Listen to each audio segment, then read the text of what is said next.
우리 옆 사람에게 함께 인사하면 좋겠습니다. 이렇게 한번 인사해 볼까요? 아름다우십니다. 네, 참 아름다우십니다. 네, 그러면은 우리 영어로 한번 해보겠습니다. Beautiful. 네, beautiful. 네. 하나 더 해볼 텐데요. 혹시 여러분 불어 아십니까? 불어? 네, 불어로 한번 해보겠습니다. 불어. 멋져 불어. 네, 멋져 불어. 네, 옆 사람 향해 멋져 불어. 네. 여러분 이제 3개 국어를 하시게 됐습니다. 축하합니다. 네. 네.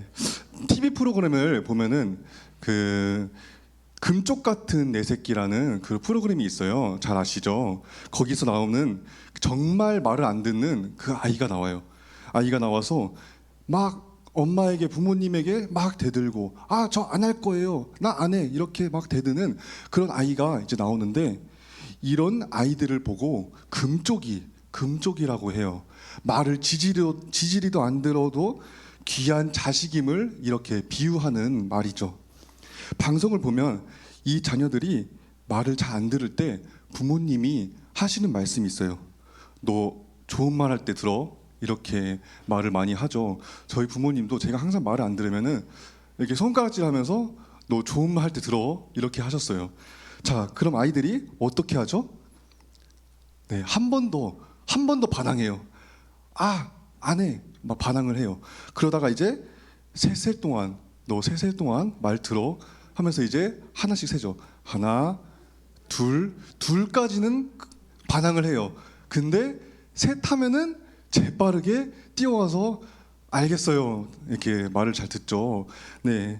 그런데 오늘 말씀에서 이 셋 셀 때까지 말을 듣지 않는 이 금쪽이 같은 자녀들이 나옵니다. 이 금쪽이 자녀들이 누구냐면 오늘 본문에 나오는 바로 이스라엘 백성들입니다. 하나님께서 이스라엘 백성들을 향해 너희들이 죄를 고백하고 잘못을 뉘우치고 회개하고 다시 돌아와라 라고 하셨지만 끝내 돌아오지 않고 더욱 죄를 짓고 하나님께서는 결국 그 이스라엘 백성을 심판하십니다. 오늘 말씀을 전할 때 예레미야에 나오는 이스라엘 백성의 배경에 대한 역사를 우리 함께 살펴볼 텐데요. 오늘 말씀이 이 역사, 하나님의 그 생생한 살아있는 그 역사를 살펴볼 때 좀 지루할 수도 있어요. 또 듣기가 좀 어려울 수도 있어요. 그럼에도 그 생생한 하나님의 말씀을, 그 하나님의 역사를 좀 더 깊이 전하고자 합니다. 이 시간 하나님의 말씀을 집중해서 들을 때 은혜가 성도님들 마음 가운데 부어지기를 소망합니다. 아멘.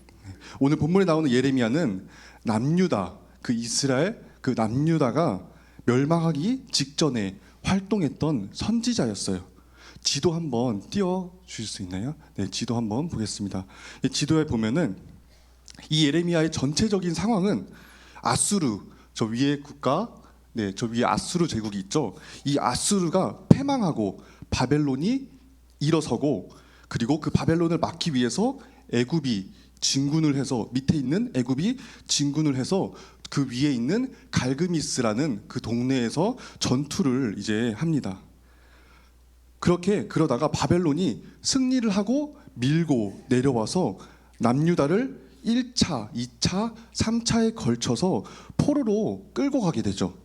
그 가운데 남유다는 애굽을 의지하고 또 그러다가 모두 사로잡혀 가는 과정을 이 예레미야에서 보여주고 있습니다. 그 과정에서 요시야, 여호아스, 또 엘리야김, 여호와김, 시드기야 등 이러한 많은 왕들이 바뀌는 과정을 우리가 말씀에서 볼 수 있습니다. 먼저 1장에서 예레미야가 하나님께 소명을 받은 이야기로 시작을 합니다. 예레미야 1장 2절 말씀 함께 보겠습니다.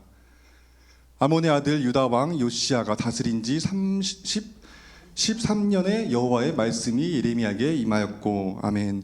예레미야는 제사장, 당시 그 제사장 출신으로서 그 남유다에 있는 요시야 왕 시대에 예레미야가 소명을 받습니다. 하나님께 소명을 받고, 그런데 그 남유다의 멸망은 이미 확정이 되어 있었어요.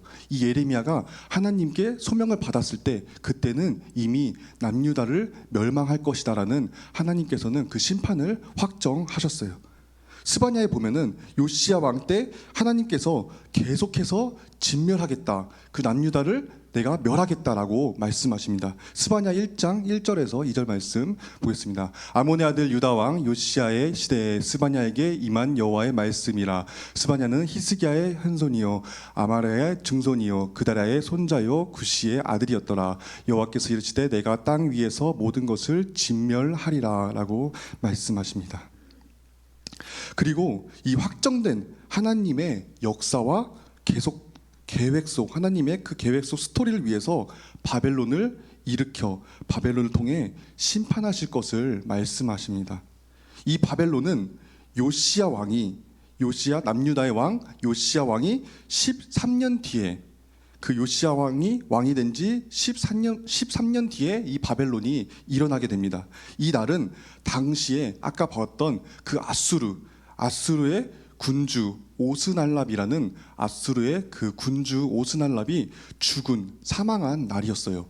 이 당시에 군주가 사망하면은 그 나라가 무너지는, 그 나라가 약해지는 그 정도 큰 영향을 끼쳤어요. 이 아수르 군주였던 오스날랍이 죽자 이 아수르 안에 속해 있던 그 바벨론 국가가 이제 아수르에서 나와서 독립을 하게 됩니다. 독립을 하게 되고 이스라엘 기준으로 북부에는 아수르, 남부에는 바벨론이 대치하는 상황인 거죠. 이때 하나님께서 예레미야를 부르시고 말씀하십니다. 예레미야 1장 7절 말씀 보겠습니다. 여호와께서 내게 이르시되 너는 아이라 말하지 말고 내가 너를 누구에게 보내든지 너는 가며 내가 내게 무엇을 명령하든지 너는 말할지니라. 아멘. 여호와께서 내게 이르시되 너는 아이라 말하지 말고 내가 너를 누구에게 보내든지 너는 가며 내가 내게 무엇을 명령하든지 너는 가서 말하라. 하나님께서 명령하신 것을 너는 가서 말하라 라고 말씀하십니다. 그리고 예레미야에게 한 가지 당부를 합니다. 예레미야 1장 8절 말씀 보겠습니다. 너는 그들 때문에 두려워하지 말라. 내가 너와 함께하여 너를 구원하리라. 나 여호와의 말이니라 하시고. 아멘. 너는 그들 때문에 두려워하지 말라고 말하고 있습니다. 여기서 그들은 바로 그 남유다를 말하고 있습니다. 예레미야가 이 하나님의 말씀을 전할 그 장소는 바로 남유다였어요. 남유다에서 그 말씀을 전해야 하는데 그들 때문에 두려워하지 말라고 하십니다. 근데 대체 어떤 말씀을 전해야 하길래 하나님께서 내가 널 살려줄 테니 두려워하지 말라고 하시는 걸까요? 그 전해야 할 내용이 바로 예레미야 1장 13절의 말씀에 나옵니다. 우리 함께 읽겠습니다. 여호와의 말씀이 다시 내게 임하니라. 이르시되 내가 무엇을 보느냐. 대답하되 끓는 가마를 보나이다. 그 윗면이 북에서부터 기울어졌나이다 하니. 아멘. 이 끓는 가마가 북쪽에서부터 기울어지는 환상을 예레미야에게 보여주십니다. 그 끓는 가마가 위에서부터 내려와서 밑에 있는 것들을 다 녹여버리는 거죠. 이 끓는 가마는 바로 바벨론을 의미합니다. 이 바벨론이 위에서부터 밑에 있는 것들을 다 쓸어버리면서 이렇게 내려오는 거죠. 여기서 이 바벨론이 쳐들어와서 남유다가 멸망할 것이다라는 그 메시지를 전하라는 것이죠. 이제 예레미야는 그 남유다에 가서 너희들이 북쪽의 바벨론에게 공격받아서 멸망할 것이다 라고 그렇게 외쳐야 하는 것입니다. 그렇다면 그 남유다에서 얼마나 반발이 심하겠습니까? 그래서 1장 19절을 보시면 그들이 너를 치나 너를 이기지 못하리니 이는 내가 너와 함께하여 너를 구원할 것이다 라고 하나님께서는 걱정하지 말라고 말씀하십니다. 우리가 하나님 말씀 안에서 살아갈 때 하나님이 우리를 지켜주실 줄 믿습니다. 자, 그렇게 예레미야가 하나님의 그 소명을 받은 후에 유다의 왕 요시야의 아들 여호야김이 왕이 되고 이제 남유다의 정권이 바뀌게 됩니다. 이때 아수르가 멸망하고 바벨론이 다 집어삼키고 진군하기 시작하는데 아수르의 그 패배하고 이제 비실비실거리는 그 패잔병들이 도망할 때 하란 지역에 있는, 아까 지도 다시 한번 보여주겠습니까? 네, 지도에 있는 그 갈그미스라는 동네에 이제 머무르게 됩니다. 아수르의 그 패잔병들이 저 위에 있는 갈그미스라는 동네에서 이제 머무르게 되죠. 그래서 그곳에서 머무르면서 밑에 지역에 있는 애굽에게 구원을 요청합니다. 당시 애굽은 강력한 왕국이었어요. 그래서 이 아수르가 이 애굽에게 우리 좀 도와줘라고 요청을 합니다. 그래서 애굽이 아수르를 지원하기 위해 군사를 이제 보냈는데 중간에 어디 나라가 있죠? 남유다가 중간에 껴있죠. 그 이스라엘에 껴있는데 그 남유다 왕 이 요시야 왕이 막아서는 거예요. 우리 열왕기하 23장 29절 말씀 보겠습니다. 요시야 당시에 애굽의 왕 바로느고가 아수르 왕을 치고자 하여 유브라데 강으로 올라가므로 요시야 왕이 맞서 나갔더니 애굽 왕이 요시야를 무깃도에서 만났을 때 죽인지라. 아멘. 여기서 말씀에서 보면은 좀 이상한 게 있어요. 요시야 당시에 애굽의 왕 바로느고가 아수르 왕을 치고자라고 말하고 있어요. 여기서 분명히 아까 애굽의 왕이 아수르 왕을 도와주러 간다고 했는데 지금 치고자라는 말은 뭔가를 공격하다 이런 의미 같잖아요. 근데 여기서 이 치고자라는 말을 원어로 보면은 알이라는 전치사인데 뭐뭐로 향하다라는 말을 가지고 있고, 또 영어로 이제 보면은 to help라고 나옵니다. 그것은 돕다인데, 그래서 이 말은 곧 애굽이 이제 아수르를 도와주러 가는 것입니다. 이제 이스라엘은 왜 근데 이 요시야 왕이 이 애굽 왕이 도와주러 가는 것을 왜 막았을까요? 이스라엘은 그 아수르에게 속해 있었기 때문에 아수르가 약해지자 그 요시야는 아수르가 바벨론에게 패배하기를 원했을 거예요. 그래서 이때 요시야는 잠깐 안 돼, 너희는 지나갈 수 없어 라고 그 애굽을 막은 거죠. 그런데 그렇게 전투를 치르는데 요시야 왕, 그 남유다와 애굽이 그렇게 전투를 치르는 그 전투가 바로 무깃도 전투입니다. 그곳에서 이제 남유다가 패배를 하고 요시야 왕이 죽게 돼요. 그렇게 죽게 되고, 그 요시야 왕이 죽었으니까 이제 그 남유다의 왕이 공석이 되잖아요. 그래서 그 왕을 이제 세워야 하는데 애굽이 그곳에 여호아하스를 이제 왕으로 세우고 갈그미스로 이제 올라갑니다. 그렇게 올라가서 전투를 벌입니다. 이제 애굽 연합군과 아수르와 애굽 연합군과 바벨론과 전투를 이제 벌이죠. 그런데 여기서 거의 애굽이 패배하다시피 무승부가 나게 돼요. 이게 바로 갈그미스 1차 전투가 이제 이렇게 끝이 나게 됩니다. 그러던 중 애굽이 이제 다시 또 내려오는 길에 남유다에서 여호아스, 아까 세웠던 그 여호아스를 다시 폐위시키고 애굽 포로로 끌고 가고 여호야김으로 이제 왕을 세웁니다. 그 남유다의 여호야김을 왕으로 세우고, 이 여호야김은 애굽이 세웠어요. 그 애굽 정권이 이 여호야김을 세웠기 때문에 이 여호야김은 친애굽파죠. 애굽을 따르는 사람이었어요. 그런데 예레미야에게 주어진 메시지는 무엇이었죠? 바벨론이 쳐들어와서 이 남유다가 멸망할 것이다 라는 거였어요. 예레미야가 친바벨론파처럼 보였을 거예요. 남유다 사람에게는 저 사람 매국노다 이렇게 찍힌 상황인 거죠.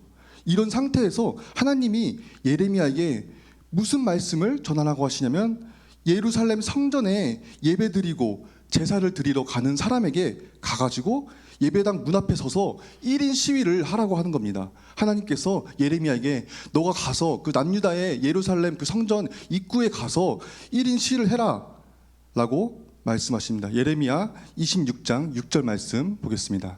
내가 이 성전을 실로같이 되게 하고 이 성을 세계 모든 민족의 저주거리가 되게 하리라 하셨느니라. 아멘. 이 성전을 실로같이 되게 하고라고 말하고 있습니다. 여기서 실로같이라는 무슨 말이냐면은 사무엘상에서, 이 구약 사무엘상에서 보면은 블레셋과 이스라엘이 가나안에 그 가나안 땅의 주인을 가리기 위해서 전투를 하다가 첫 번째 전투에서 이스라엘이 블레셋에게 패배를 해요.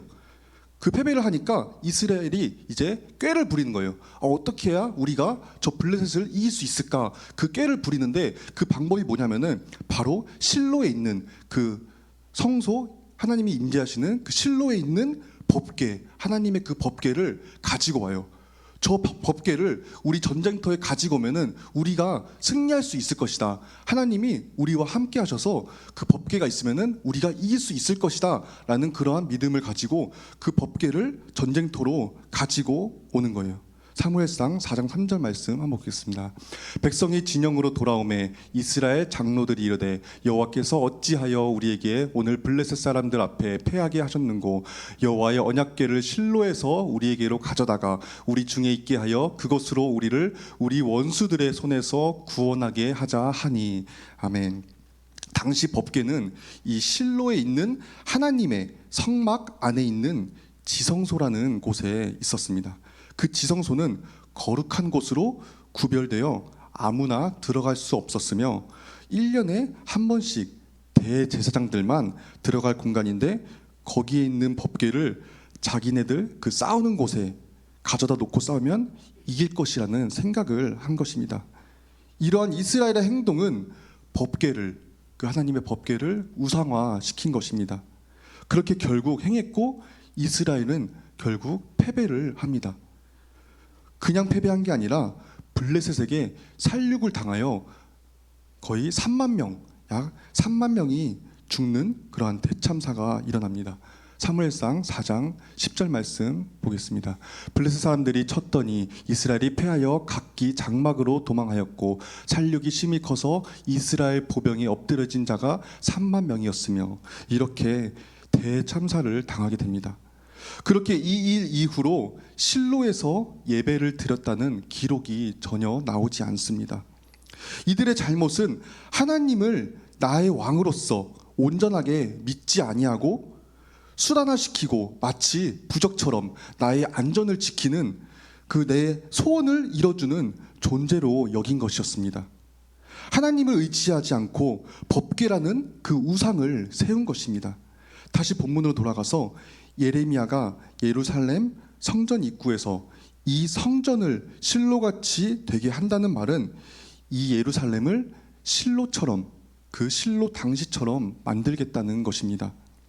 그러니 이제 남유다에서 난리가 난 거예요. 성전에 와서 이 성전이 멸망할 것이라고 말하니까 남유다 백성들 입장에서는 예레미야가 거의 미친 사람인 거죠. 그러니 군중들이 예레미야를 죽이려고 막 모여듭니다. 야, 이 매국노야, 어딜 지금 나라를 팔아? 넌 죽어야 해! 라고 하는 것입니다. 여러분 한번 생각해 보십시오. 우리가 대한민국이 일제강점기 때 그 일본이 우리나라를 그 침략했을 때 그때 한국 사람이 나타나서 우리가 일본에게 멸망당할 것입니다 이렇게 말을 한다면은 우리의 마음은 어떨까요? 저 때려 죽일 놈, 저 매국노 이렇게 말을 하겠죠. 예레미야도 지금 그러한 상황입니다. 그 남유다에서 이 남유다가 멸망할 것이다, 그 바벨론에게 공격당하고 멸망할 것이다 라는 그러한 말을 전하는 것입니다. 이것을 보면 하나님의 말씀을 전하며 살아가는 것이 이 시대에 반하는 마음을 가지고 살아가는 것인데, 이러한 악한 세상에서 하나님 말씀을 가지고 살아간다는 것이 마냥 기쁘고 즐거울 수만은 없습니다. 때로는 고난의 일이 덮칠 때도 있습니다. 그럴 때 하나님이 우리와 함께 하시고 또 하나님이 우리를 보호하심을 믿고 담대하게 나아가길 소망합니다. 이런 예레미야의 마음에 하나님 마음이 있는데 그 마음이 우리에게 얼마나 전달되고 있고 얼마나 하나님 마음에 공감하고 있는지 생각해 보시면 좋겠습니다. 그렇게 하나님이 보호해 주시고 예레미야는 죽지 않습니다. 자, 다시 본문 예레미야 7장으로 돌아가 보시면 더 자세하게 이야기가 나옵니다. 7장부터 20장까지는 아까 말씀드린 그 갈그미스 전투 기간에 선포했던 예레미야의 메시지를 모아놓은 말씀입니다. 그 예레미야 7장 4절을 보시면 26장에서 예레미야가 성전 입구에서 실로같이 되리라 메시지를 전하는 그 내용이 더 자세하게 나와 있죠. 너희는 이것이 여호와의 성전이라 하는 거짓말을 믿지 말라라고 합니다. 이 성전을 믿는 것은 거짓말이다. 성전이 너희를 구원하지 못한다. 왜 그러냐면 7장 5절 말씀에서 너희가 만일 길과 행위를 참으로 바르게 하여 이웃들 사이에서 정의를 행하고 6절 말씀에서 이방인과 고아와 과부를 압제하지 말아야 하고 무죄한 자의 피를 이곳에서 피 흘리지 않아야 하는데 너희는 성전을 의지하면서 10절 말씀 내 이름으로 일컫는 이 집에 들어와서 내 앞에 말하기를 우리가 구원을 받았다고 말한다라고 하나님께서는 말씀하십니다. 우리가 성전에 와서 예배 열심히 드리고 제사 열심히 드렸으니 나 구원받았다 할렐루야 외치고 밖에 나가서 과부와 고아를 압제하고 불의한 삶으로 이 세상 사람들의 방식과 똑같이 살아가고 있는 이 이스라엘 백성들의 모습을 보고 있는 것이죠. 그러고는 난 예배 열심히 드리고 제사 열심히 드려서 하나님이 도와주셔 하고 노래 부르고 밖에 나가서는 거짓말하고 악한 삶을 사는 거죠. 이러한 말을 백성들에게 예레미야가 전한 것입니다. 하나님의 말씀을 전한 것이죠. 그래서 중요한 것은 무엇이냐? 예레미야 7장 22절에서 23절에서 말씀하십니다. 내가 강조한 것은 제사를 강조한 게 아니다. 중요한 것은 제사가 아니고 중요한 것은 성전이 아니고 중요한 것은 말씀이었고 중요한 것은 너희들의 삶이었다. 그래야 너희들이 복을 받을 것이다. 내가 명령한 모든 길로 걸어가라. 그리하면 복을 받으리라 라고 하나님께서 말씀하십니다.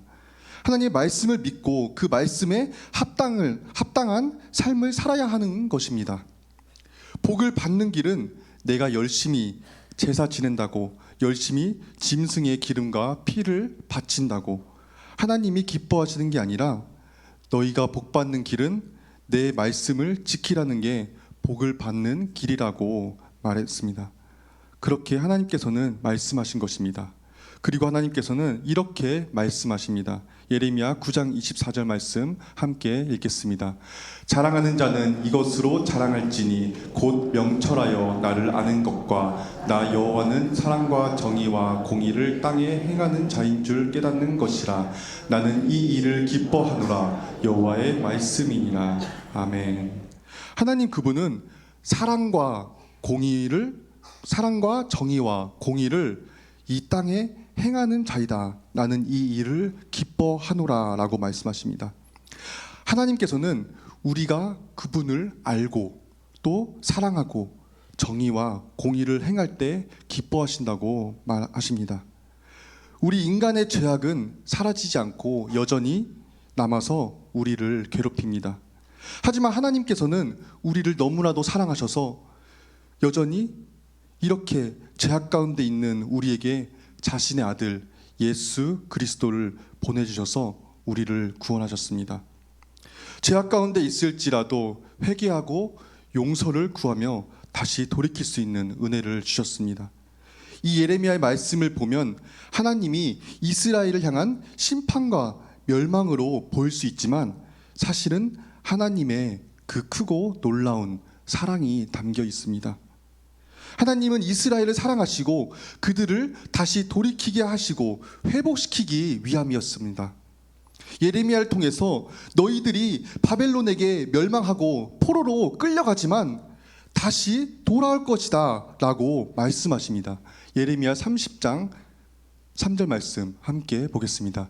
여호와의 말씀이니라. 보라 내가 내 백성 이스라엘과 유다의 포로를 돌아가게 할 날이 오리니 내가 그들을 그 조상들에게 준 땅으로 돌아오게 할 것이니 그들이 그 땅을 차지하리라. 여호와께서 말씀하시니라. 아멘. 하나님께서는 그 이스라엘 백성들이 그 바벨론의 침략으로 인해서 바벨론에게 포로로 끌려가지만 하지만 너희들이 다시 이 땅으로 돌아올 것이다. 회복시킬 것이다 라는 것을 약속하셨습니다. 그리고 하나님께서는 새 언약을 약속하시고 나는 그들의 하나님이 되고 그들은 내 백성이 될 것이라고 말씀하시며 우리를 죄에서 구원하여 주실 것을 약속하십니다. 이 새 언약은 바로 예수 그리스도입니다. 하나님은 지금도 우리를 사랑하시고 지금도 계속해서 죄에 빠져 있는 우리에게 회개하고 돌아오라고 내 안에 거하라고 말씀하십니다. 그리고 우리는 구원받은 자 그리스도인들은 하나님을 믿고 하나님을 알고 구원받은 그 놀라운 은혜에 감격하여 마땅히 자연스럽게 당연히 하나님 말씀을 지키며 살아가야 하는 것입니다. 그럴 때 우리는 매 순간 하나님이 기뻐하시는 삶을 살도록 끊임없이 노력하고 또 노력하며 살아야 합니다. 우리가 하나님이 주신 그 지혜를 통해 하나님을 알고 예수님 마음을 닮아 사랑과 정의와 공의를 행해야 하는 것입니다. 이것은 우리의 힘으로 할 수 없습니다. 하나님께서 우리에게 은혜를 주시고 하나님이 주심으로써 우리는 이것을 행할 수 있습니다. 이 중 어느 하나 사랑과 정의와 공의 이 중 어느 하나 빠지지 않고 모두 함께 이루어져 갈 때 하나님이 기뻐하실 줄 믿습니다. 마지막으로 정리하겠습니다. 오늘 말씀에서 이스라엘 백성들의 죄악 중 가장 큰 문제는 그들이 예배를 드리는 예루살렘이 있기에 하나님이 지켜주신다는 잘못된 믿음으로 예루살렘에서 그 누구보다도 더 열심히 예배를 드리고 성소를 지켰지만 삶에서는 세상 사람들과 다를 게 없는 삶을 살았던 모습을 보여주고 있습니다. 그러한 모습을 보시고 하나님께서는 너희들의 믿음이 거짓되었다. 너희를 멸망시킬 것이다 라고 말씀하십니다. 그럴 때 우리는 날 구원하신 예수 그리스도를 기억하며 날마다 죄악 가운데 있는 내 모습을 회개하고 늘 주님께 나아가시길 바랍니다. 하나님이 정말로 살아계시고 실존하시는 것, 날 구원하셨다는 것을 알지만 그게 삶까지 가지 않는다면 그것은 하나님이 기뻐하시는 삶을 살아갈 수가 없습니다. 야고보서 2장 22절에서는 이렇게 말하고 있습니다. 믿음은 행함과 함께 가고 행함으로 믿음이 온전하게 된다라고 말씀합니다. 믿음은 행함과 떨어질 수 없는 것입니다. 우리가 예수 그리스도를 믿는다면은 그 말씀에 당연하게 마땅히 따라야 하는 것입니다. 날 구원하여 주신 그 하나님의 은혜를 내가 안다면 내가 어찌 행하지 않을 수 있고 그 놀라운 감격에 내가 어찌 그 구원에 반응하지 않을 수 있겠습니까? 진정 믿는다면 자연스럽게 행하게 되고 그 행함을 통해 우리의 믿음이 온전해지며 예수님을 닮아가게 됩니다. 여기서 믿음으로 행함과 예수님을 닮아가는 것 중 가장 중요하고 가장 큰 것은 하나님을 기쁘시게 하는 삶이라고 믿습니다. 하나님은 세상을 창조하시고 사람을 창조하시고 기뻐하셨습니다. 그리고 예수님께서 그 요한에게 세례를 받으실 때 하늘로부터 소리가 나기를 너는 내 사랑하는 아들이라 내가 너를 기뻐하노라 라고 말씀하십니다. 여러분, 예수님을 믿는 여러분 모두가 하나님의 자녀임을 믿으십니까? 네. 여러분들이 예수님을 닮아갈 때 하나님은 여러분을 기뻐하십니다. 매 순간 어떤 순간에도 하나님이 기뻐하시는 선택을 하시길 바랍니다. 밥을 먹다가도 또 일을 하다가도 내가 직장에서 동료 때문에 화가 났을 때도 작은 말 한마디를 할 때도 사소한 선택을 하는 그 순간에도 늘 무엇이 하나님이 기뻐하실까 생각하며 살아가는 성도님들 되시길 바랍니다. 그럴 때 오늘 말씀을 통해서 내 삶을 돌아보며 하나님께 내 마음을 돌이키는 시간 되기를 소망합니다. 또 때로는 내가 예배를 열심히 드린다고 나 구원받았다고 하고 밖에 나가서는 세상 사람들과 별반 다를 게 없는 삶을 살고 있지는 않은가? 내가 죄를 짓고도 회개하지 않고 살아가고 있지는 않은가? 돌아보며 하나님께 돌이키고 늘 하나님을 묵상하며 참된 삶을 살아가는 성도님들 되시길 소망합니다. 이 시간 함께 찬양할 텐데요. 아버지 당신의 마음이 찬양하기 원합니다. 아버지 당신의 마음이 있는 곳에 나의 마음이 있기를 원해요. 아버지, 당신의 눈물이 고인 곳에 나의 눈물이 고이길 원해요. 이 찬양의 가사처럼 이 고백이 나의 고백이 되고 우리의 고백이 되기를 소망합니다. 찬양하겠습니다.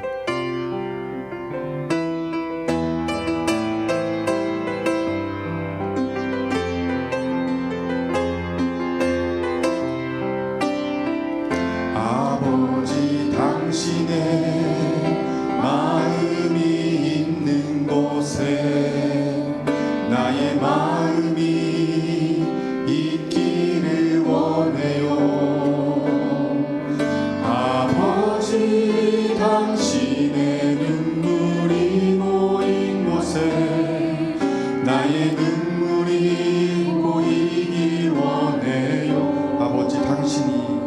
아버지, 당신이 바라보는 영혼에게 나의 두 눈이 향하길 원해요. 아버지, 당신이 울고 있는 어느 땅에 나의 두 발이 향하길 원해요. 나의 마음이 아버지의 마음 알아. 내 모든 뜻 아버지의 뜻을 수 있기를. 나의 온 몸이 아버지의 마음 알아. 내 모든 삶 당신의 삶 되기를.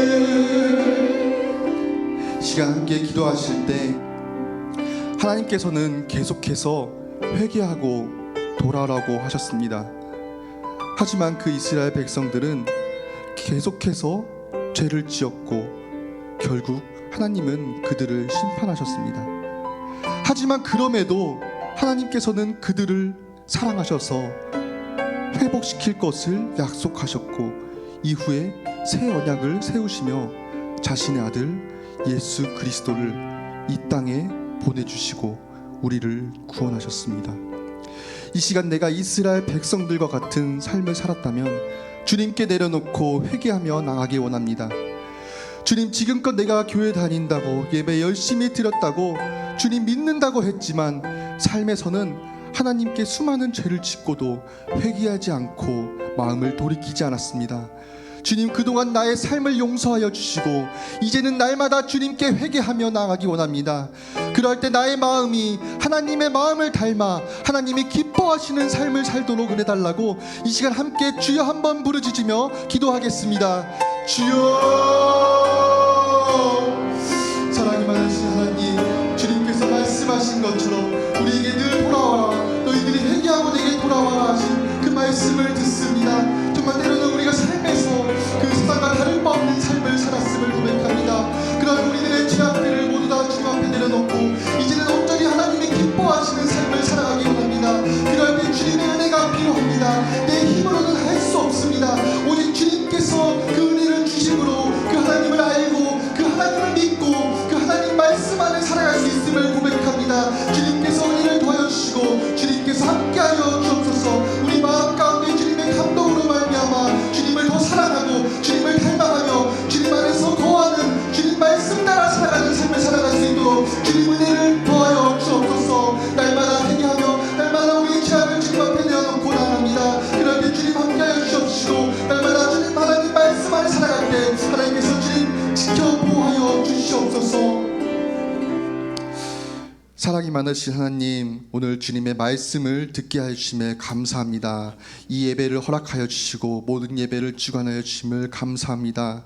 오늘 들은 하나님 말씀을 마음속에 깊이 새기고 날마다 정말 그 하나님 앞에 회개하며 그 죄악 가운데 있을지라도 늘 주님 앞에 내어드리고 회개하며 나아가는 삶을 살아갈 수 있도록 주님 인도하여 주옵소서. 늘 하나님이 기뻐하시는 삶을 살아갈 수 있도록 주님 은혜를 베풀어 주옵소서. 살아계신 예수님의 이름으로 기도드립니다. 아멘.